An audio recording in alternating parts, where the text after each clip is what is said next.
মেধা 50 আর ভাগ্য 50। ভাগ্য 1986 এর নতুন মুখের সন্ধানে নায়ক হিসেবে এসেছিলাম। আমাদের মতো একেবারে তরুণ লোক নায়ক হবে এটা অ্যাকসেপ্টেন্সই পাইনি। ফরিদি ভাই যদি ভিলেন করে আমার তো কোনো আলোচনা আমার কোনো আলোচনাই নাই।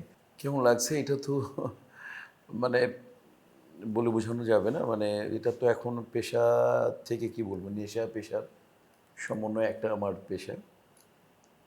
এটা মানে উপরওয়ালার রহমত এবং দর্শকের ভালোবাসা, নির্মাতা এবং প্রযোজকদের মানে দয়া আছে, তারা আমাকে এখনও সম্মানের সাথে কাজে নেন এবং সেভাবে আমি নিজেকে প্রস্তুত রাখি। তারা যেভাবে চান সেভাবে কাজ করতে চেষ্টা করি। না মানে এটা এটা আমি বরাবরই বলি, মানে আমার মেধা 50 আর ভাগ্য 50। ভাগ্যটা হচ্ছে উপরওয়ালা, বাট আমি আমার কাজ খুব সিরিয়াস। আমি আমার কাজকে যথেষ্ট, আমার যতটুকু গুণ আছে সেটা আমি বেস্ট ট্রাইটা করি এবং ওইভাবে নিজেকে শানিত করি। ওইটাই মনে হয় নির্মাতাদের পছন্দ হয় এবং দর্শকদের পছন্দ হয়। এই জন্যে আমি প্রায় 3 যুগ ধরে কাজ করতে পারতেছি। এটা একটা ছোট্ট গল্প আছে। আমি তো 1986 এর নতুন মুখের সন্ধানে নায়ক হিসেবে এসেছিলাম। বসুন্ধরা টিস্যু, অশুদ্ধতার বিরুদ্ধে এক বিন্দুও ছাড় নয়। নায়ক হয়ে আমি কাজ করেছি চেতনা, অমর সঙ্গী দুটো ছবিতে। বাট তখন আমরা অনেক ইয়াং ছিলাম, 21-22 বছর।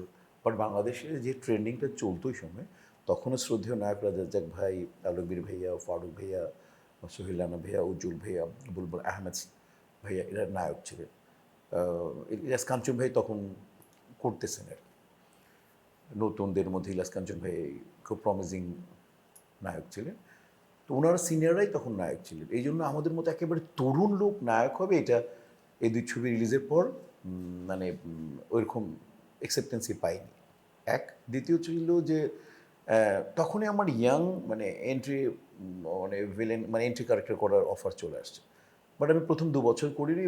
এর মধ্যে সলমান শাহ যখন এন্ট্রি নিল ফিল্মে এবং অনেক বড় একটা সাকসেস চলে আসছে ওর, এবং পুরা বাংলাদেশে একটা তো ধামাকা, ও আর মৌসুমি ধামাকা মাচিয়ে দিল ক্যামা সে ক্যামাতে করার পর। এবং ওর আগে চাঁদনি করে শাবনাজ নাইম নাম করলো।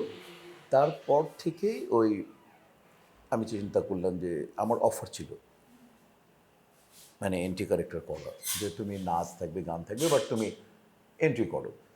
আমাকে বড় বড় নির্মাতারা বললেন যে তোমার যে ওয়ে অফ টকিং, তোমার যে পার্সোনালিটি, তোমার যেই বডি স্ট্রাকচার, তুমি এটা খুব ভালো করবে। একেবারে বড় বড় নির্মাতারা বললেন।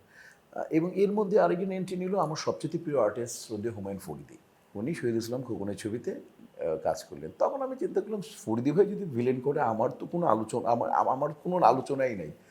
দেন আমি আশা ভালোবাসা 93 সেপ্টেম্বর মাসে শুটিং করতে যাই।